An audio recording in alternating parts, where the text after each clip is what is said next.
Good morning and welcome to our council meeting for Thursday, the 3rd of March.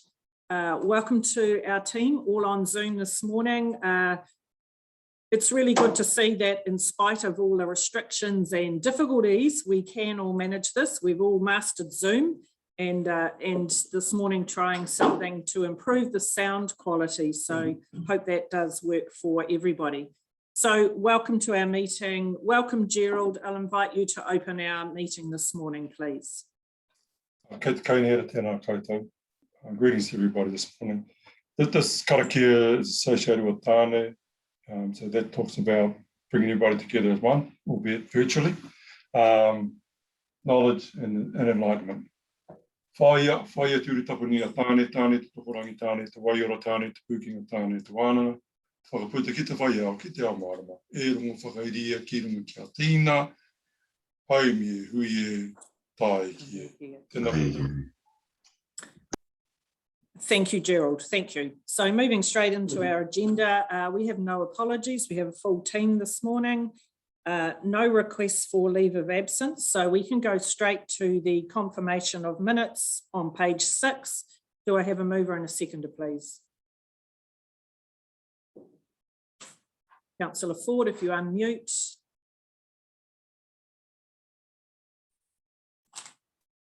Your Worship, I don't have the minutes in front of me, but I'm happy to move that the minutes from the previous meeting be approved as a true and correct record. If you want them read out, perhaps get someone else to do it. No, thank you. That's fine. So we have a mover. Can I have a seconder, please? I'll second that. Thank you. We have Councillor Campbell. We have a mover and a seconder. I'll put the motion. All those in favour, please say aye. Aye. Raise your hand. Against? Motion is carried. Thank you. Right, item 5, declaration of interest. Are there any topics on our agenda today that any of our team need to declare a potential conflict? Councillor Ford. Your Worship, I'll declare a conflict of interest in relation to one of the public excluded items in relation to 2 items involving 10 Eyre Street Fielding. I will withdraw totally from the meeting while those are being discussed. Thank you. That is noted. Anything further from anyone? No? Right. We can move straight to item 9 as there's no public forum presentations or later items. And item 9 is the recommendations from committees. The first one, 9.1, is our Audit and Risk Committee, their quarterly performance report. And I'm going to ask Councillor Campbell, please, to highlight anything there. And also Amanda, if there's anything that you wish to add. Councillor Campbell. Thank you, Worship. Can you hear me? Yeah, that's good. Nothing too much. Hold on. Turn your volume off, turn your sound off. Okay. Sound should be coming through your Worship's computer, so hopefully you can hear me. I'll try and speak up a bit. To be fair though, there's nothing too much that I want to highlight. I think the results for, I'll pass to Amanda shortly, but the results, in my opinion, for the first 2 quarters or the half-year result financially are satisfactory. Probably the major thing of concern, as usual, is the capital expenditure budget, somewhat behind where we were hoping to be.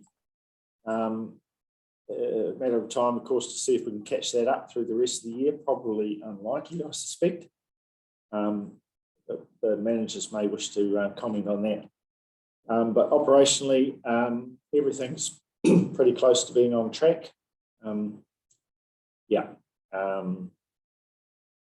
thing that hasn't been done yet, I understand, Amanda, is the revaluation line at the bottom of page 19, which can have an effect on our overall bottom line.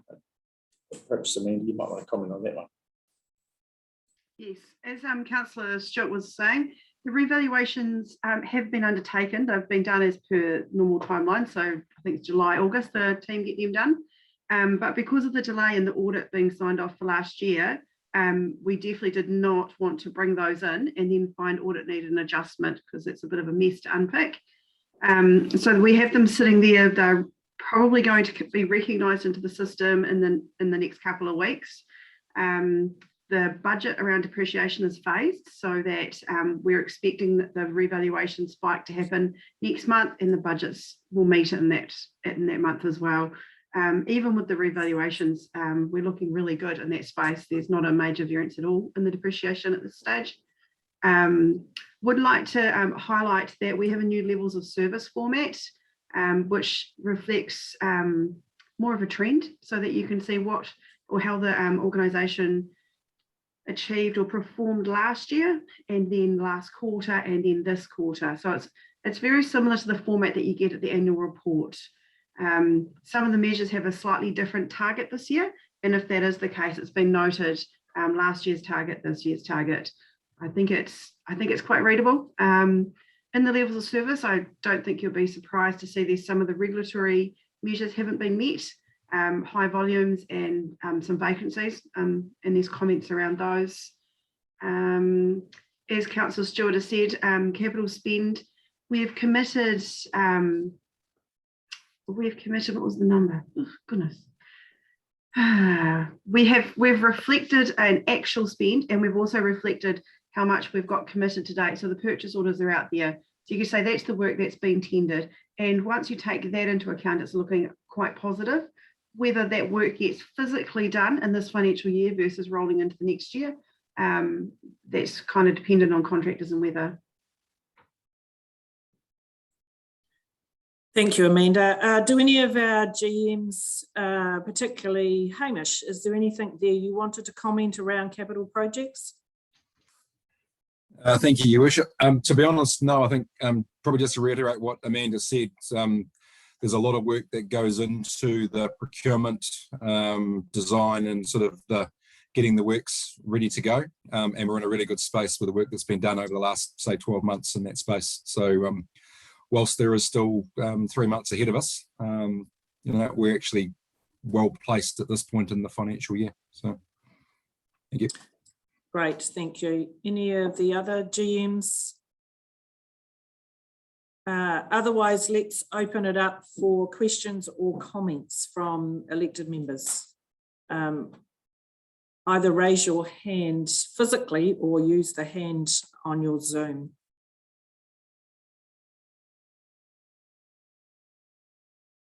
Okay, so thank you for that explanation, which makes it straightforward. We do have a recommendation on page 15. Councillor Campbell, I'm assuming you'd be happy to move that. Yes, Your Worship, I'll be happy to move that. Council received the quarterly performance report and treasury report to 31 December 2021. Thank you. Do I have a seconder for that, please? Councillor Short. I'll put the motion. All those in favour, please say aye or raise your hand. Against? That motion is carried. Thank you. So we may move to page 45, and this is minutes from other committees. For your information, the Audit and Risk Committee, the recent meeting that we had, Councillor Campbell, again, is there anything in there that you wish to highlight? Don't believe there is, Your Worship. Take them as read. Unfortunately, we weren't able to have our normal monthly visit to a council facility this month. But Stuart, I can't really hear you. You're right. quite quiet. Sorry. The only thing to note, we weren't able to hold our normal monthly visit to a council facility. Hopefully that will recommence in the near future. Thank you. So are there any questions or comments from those minutes from Audit and Risk? No? Great. Okay, let's move on. We're moving into the officers' report. We're on page 50. This is the extraordinary vacancy for the Fielding Ward created by Councillor Humphrey resigning from council back in February. I'm going to hand it over to our Chief Executive to introduce this, take us through it. Shane's camera is not working on his computer, but I will pass mine over. Good morning, everybody. And so the the vacancy created by the resignation of Councillor Humphreys now has a statutory process that we need to go through. The report is in front of you. The first thing we need to do is to note that the vacancy exists. So that's your recommendation 1. And then you have a number of options. And just to clarify, a by-election is not an option. So council doesn't get to choose that because we are less than 12 months away from a triennial election. So the options to council, as spelled out in the report, is to either leave the seat vacant or to co-opt somebody onto the council. That is quite a process, but you'll see that Ali has outlined that in the report. I think it's a straightforward to that. I'll just ask Ali if she wants to add anything to that. Kia ora. No, you've outlined everything I think that needs to be outlined about that process. And yes, it is quite a process if you wish to appoint a suitably qualified person to fill that vacancy. Thank you, Ali and Shane. Open it up for questions, comments. Councillor Hadfield. Yeah, thank you, Your Worship. I think this is a bit of a no-brainer. I'm just going to go, if I may, straight to the recommendations and move that the council notes the creation of an extraordinary vacancy in the Fielding ward following the resignation of Councillor Hilary Humphrey on the 14th of February 2022, and that pursuant to section 1173B of the Local Electoral Act 2001, the extraordinary vacancy created by the resignation of Councillor Hilary Humphrey not be filled. Thank you. And then there is recommendation 6. And I'll just scroll down the page, Your Worship. Hang on, bear with me. And that the council publicly notifies its decision to leave the vacancy unfilled. Thank you. Have a mover. Do I have a seconder for those 3 recommendations? Councillor Belsky. Thank you. Any further questions, comments? If not, I'll put the those 3 motions. All those in favour, please raise your hand. Against? Those motions are carried. Now, also, we need to look at the vacancies that this leaves with the Huanui Community Committee as a liaison councillor. And Councillor Casey, my understanding is that you were happy to fill that role. If that is still the case, I'm happy to move a motion to appoint you to that role. Yeah, good morning, Your Worship and councillors. I had a discussion with Phil Marsh, Councillor Marsh, in regards to this, and he also expressed an interest. I've got Bayanesi and the Youth Council as well to coordinate alongside another councillor. And I'm just wondering if there's a comment from Phil. If Phil doesn't want to do this, then I'm happy to do so. But I think in the first case, it sits with Phil. Oh, sorry, Councillor Marsh. Thank you. Councillor Marsh. Yes, certainly, thank you. And yes, just confirming the discussion that I had with Shane, and I'm quite happy to pick that up. Pahonganen is now on a 2-month lease cycle, and Colleton is even more erratic than that. So Huanui would not be too much pressure for me to pick up and have as community committee as well. Thank you. So if there isn't any further comment around that, I'm happy to move that Councillor Marsh be appointed as the liaison councillor for the Huanui Community Committee. Can I have a seconder for that? Councillor Hadfield. I'll put the motion. All those in favour, raise your hands. Against? That motion is carried. Thank you, Councillor Marsh. The other vacancy that is left with this resignation is the seat on the Audit and Risk Committee. In discussion with Councillor Campbell, our thinking is that we are quite okay to leave that vacancy, given that there's only a couple of meetings of that committee before the elections in October. However, it's open for discussion. If there is a councillor who would wish to join that committee officially, then happy to take that.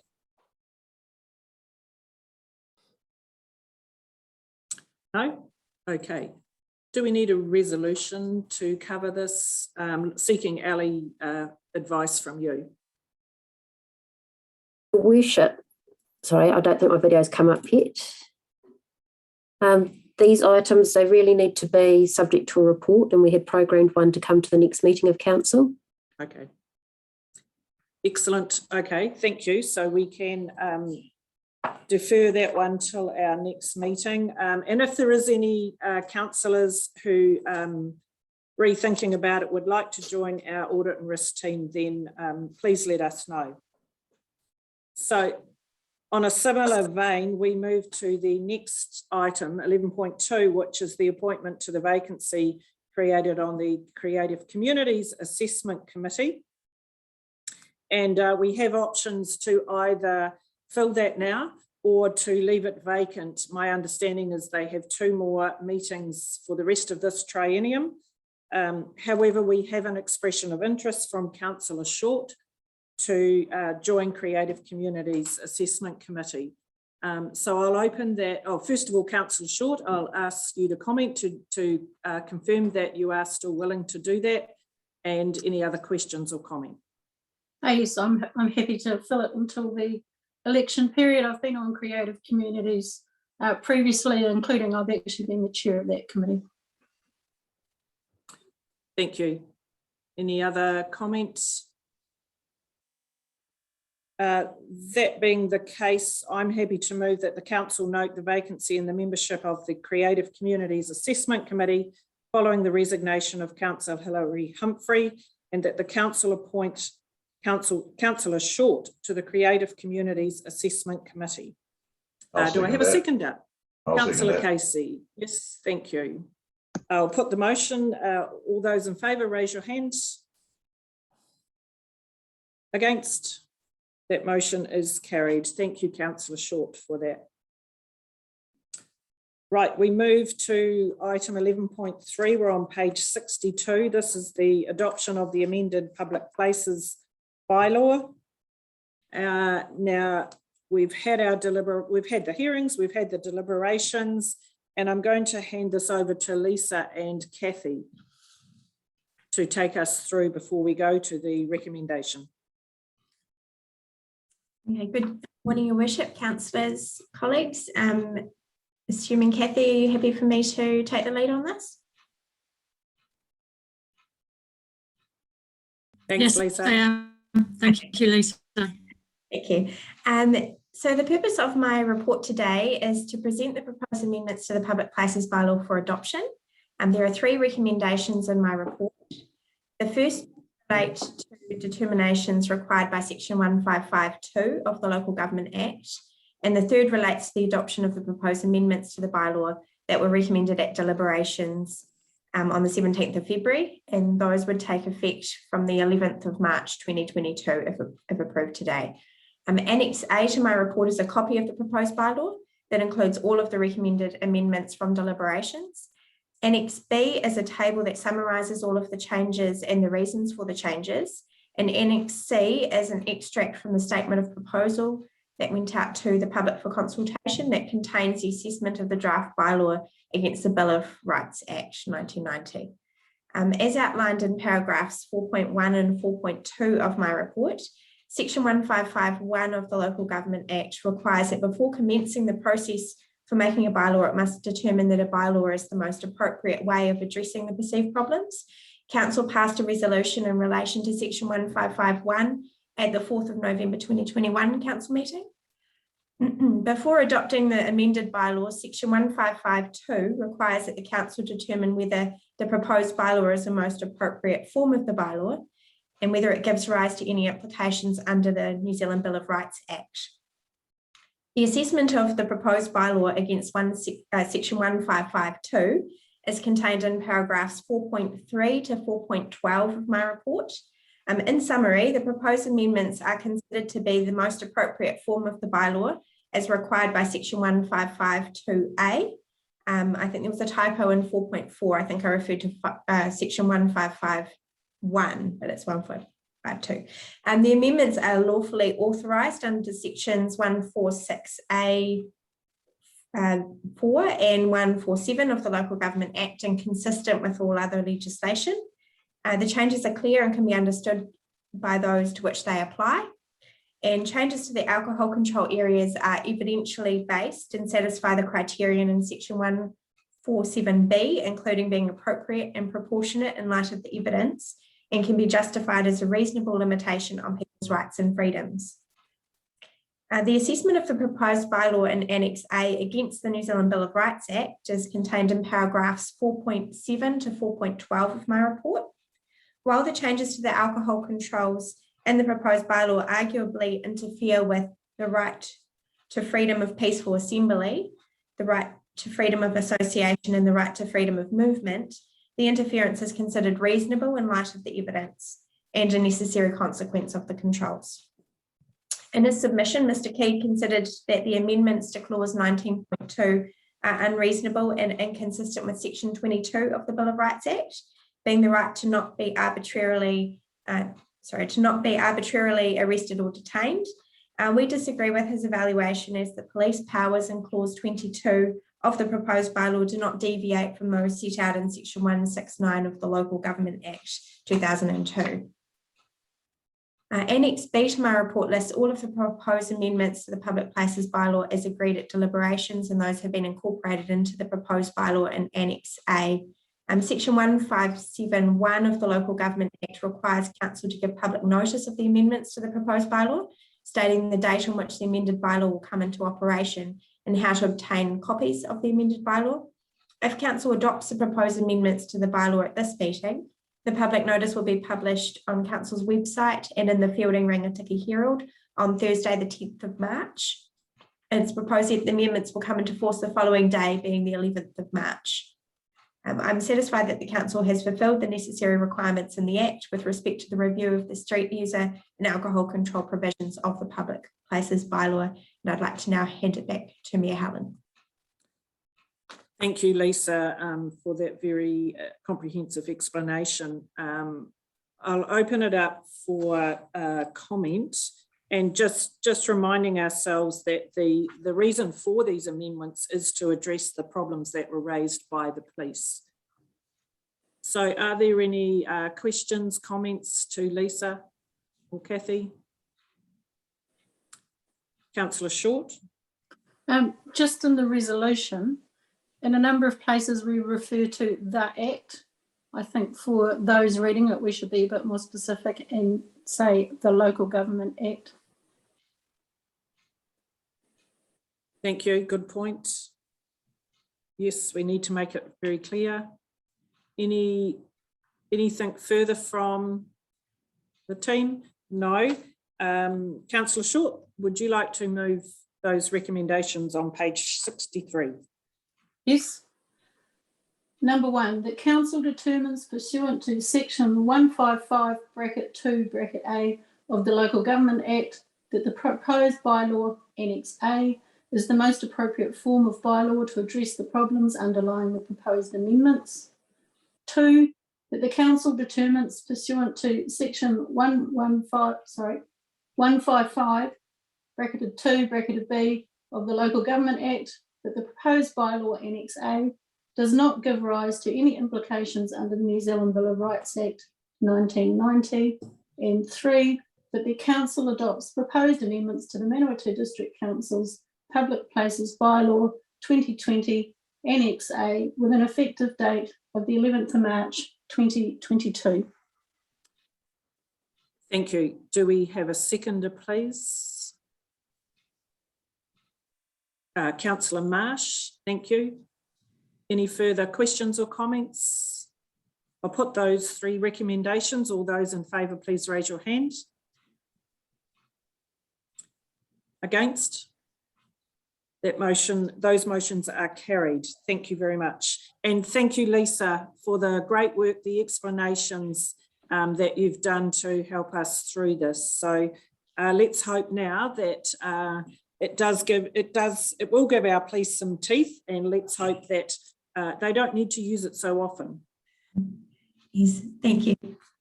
Councillor Ford. Oh, sorry, I see you have thumbs up. Yes, sorry, me, you can't read the symbols. Yeah, so great. Thank you so much. Right, moving to 11.4. We're on page 76. And I'm going to hand this one over to our CE, Shane. Thank you, Your Worship. So councillors, this is a road stopping report concerning a strip of road at Beaconsfield. The report's pretty self-explanatory. You will note in figure 1 outlines the current land owned by the applicant, which is Jill Martin, and essentially wanting to stop that portion of road which is shown in the next map highlighted in orange. So the landowners on the other side of that orange strip have given their permission for that to happen. Why is it being stopped the way it is? It's simply to allow the current fence line to stay where it is. So at the moment, the fence line is more towards the Larson property rather than Bill's. So they have agreed to, the applicant has agreed to meet all the survey costs and legal costs to achieve the road stopping notice. Happy to take any questions. Thank you, Shane. Any questions or comments in relation to this report? Councillor Belsky. Yeah, I'd like to go straight into the recommendation because it's very thorough. It's very well done and very professional, and it looks like the way to go forward for these owners. So I'm prepared to make a recommendation if there's no one else wants to make a comment. Thank you. Thank you, Councillor Belsky.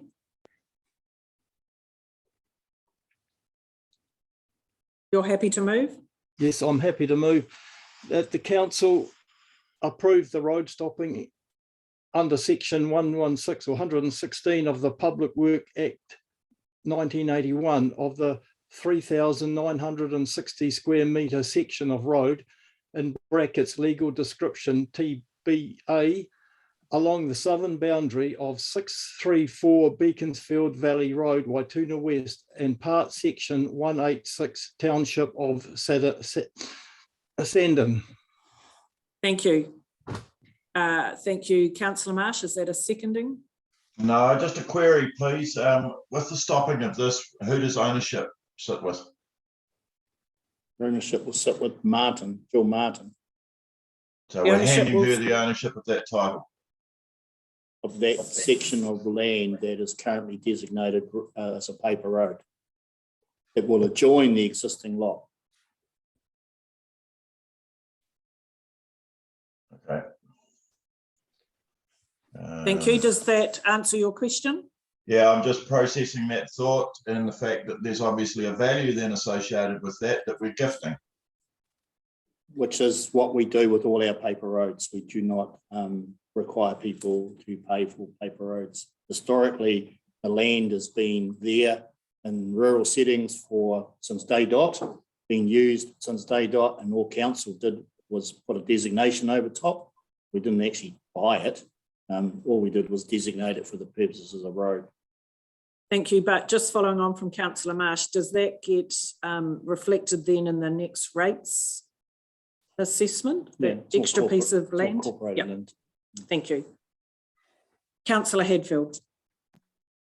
Yeah, look, no problem with the gifting because that's what we've done in the past. But just to reconfirm, I think that Mr. Harris said that council will meet all the survey and other costs. Is that correct?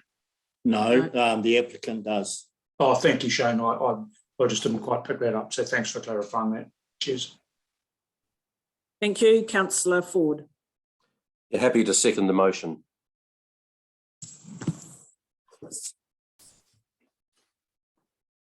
Thank you.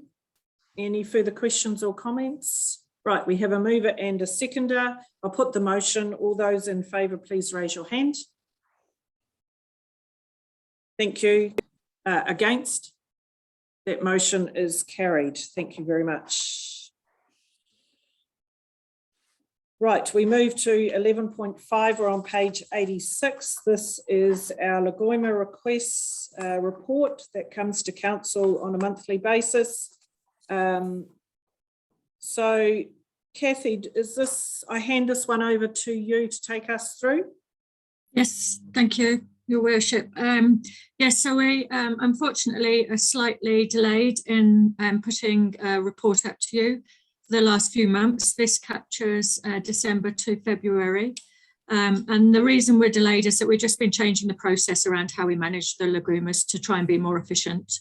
You can see that we've had 16 requests. There are 3 from previous in December that have been completed, and 13 new ones for January and February, and 9 of those are completed. There's a range of requests that are coming through, and we're getting through regularly a number each week. I'm happy to take any questions about anything if you have any further queries about anything. Thank you. Right, specific questions, comments. Councillor Hadfield. Yeah, excuse me. Yep. Look, just seeing this as on, for public record, I note on page 88 that there's we've received a couple of requests in advance in September this year and December this year. So perhaps we just might like to clarify those things, or just correct them. Sorry, which ones are those? The bit of paper I'm looking at says LG 2049, date received the 9th of September 2022. And then the next one, 2048, just before Christmas 2022. Okay. So, apologies. We have the year wrong, so we just got to adjust the date to show correct. I'm just suggesting that we be accurate. Absolutely. Thank you for that, Councillor Ford. Thank you. Apologies for not picking that up. 2 questions. One is a general one, probably to our Chief Executive. We seem to have a lot of Lagoima requests. How does it compare with, say, some years ago? Has it been increasing, is my perception, or am I wrong? And secondly, a question to Her Worship. Now that Her Worship has the opportunity to run her eye over Lagoima requests that sort of affect the governance, etc., just a comment from her. Does she believe that that system's working now? Thank you. So I'll address part 1. So yeah, it does appear that we're getting a slight increase in Lagoima requests. I'm not sure whether it's because we have a number of projects or things that we're dealing with that the public are more interested in now than what they might have been 5 years ago, but the numbers are slightly up. Thank you. Thank you. And in regards to the second part of your question, yes, I was going to thank the staff for the review of the process, and as I'm aware that anything that involves governance, I do get copied in, and I do have the opportunity to make comment if appropriate, and also to look through the information as it's being prepared. So I think our process has definitely improved. Councillor Marsh.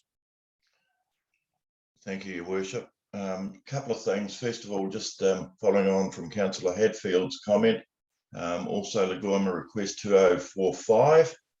If we could get the spelling of fielding correct just in that request summary. And then with that same one and one previously, Lagoima 2036, can I put the question to you in regard to the pyrolysis plant and the fact that when can we have a discussion back in public forum around this, given the public news articles and social media articles, etc. There seems to be a lot of momentum with this, and yet we've only had a single presentation given to us at council. Councillor Marsh, I'll answer that. Horizons have just released their decision on the resource consent application for the plant, and have decided that the resource consent will be publicly notified. So that means anyone will be able to present a submission in terms of that resource consent. One of the things we have to be careful about as a council is how much discussion we want to have prior to those submissions. Otherwise, we may well jeopardise any submission that we want to make in that process. So I'm just conscious of that. The second thing that I want to draw your attention to was council had a reasonably significant report presented to it on the 16th of September in the public excluded component of that council meeting that outlined, I think, in some detail, the pyrolysis plant. Now, I accept that there are some people who have a view around the plant and are challenging some of council's thinking, but I invite you to go back and read that report, because there are a number of conditions in there that have to happen before council will do what it said it will do. And to have a discussion in open session at this stage isn't appropriate because of the public excluded nature of the report that we dealt with previously. Okay, thank you.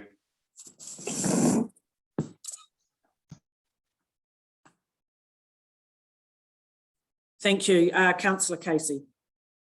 Yeah, thank you, Your Worship. Look, I just want to acknowledge what Councillor Marsh said this morning. I was going to raise the same questions, and I just point to the Chief Executive with respect. It's already in the public domain. It was leaked during public excluded time, whoever did that. And also too, is that the public are asking questions, and we're very quiet on this, and it is a concern. I understand that you'll speak to this later on today.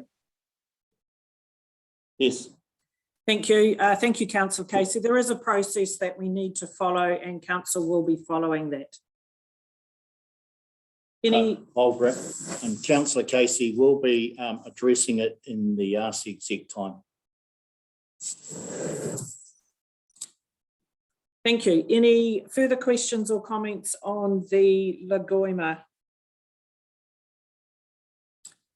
Thank you. I guess my only comment would be is there is a variety of topics in the Lagoimas, and one wonders sometimes why some of these topics are even raised, particularly ones that come through the media, and then we don't seem to see anything come out the other end from it. But there is a wide variety of topics being requested, and as I said before, I'm confident that we have the process much better, and all those that need to be involved are. So that being the case, and if there's no further comment, there is a recommendation on page 86. If I could have a mover and a seconder, please. Councillor Ford. Just unmute yourself first, please. Sorry. I move that the report detailing the requests for information received under the Local Government Official Information and Meetings Act 1987 for the month of February 2022 be received. Thank you. Do I have a seconder, please? Councillor Hadfield. I'll put the motion. All those in favour, please raise your hands. Against? That motion is carried. Thank you.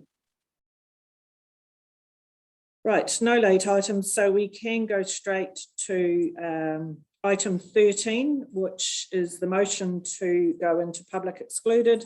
And I'm happy to move that the public be excluded from the following parts of the proceedings of this meeting, namely the tender award Rongatia Stormwater, tender award Sankson Wastewater, and the proposed lease of 10 Eyre Street and demolition and disposal consideration of 10 Eyre Street.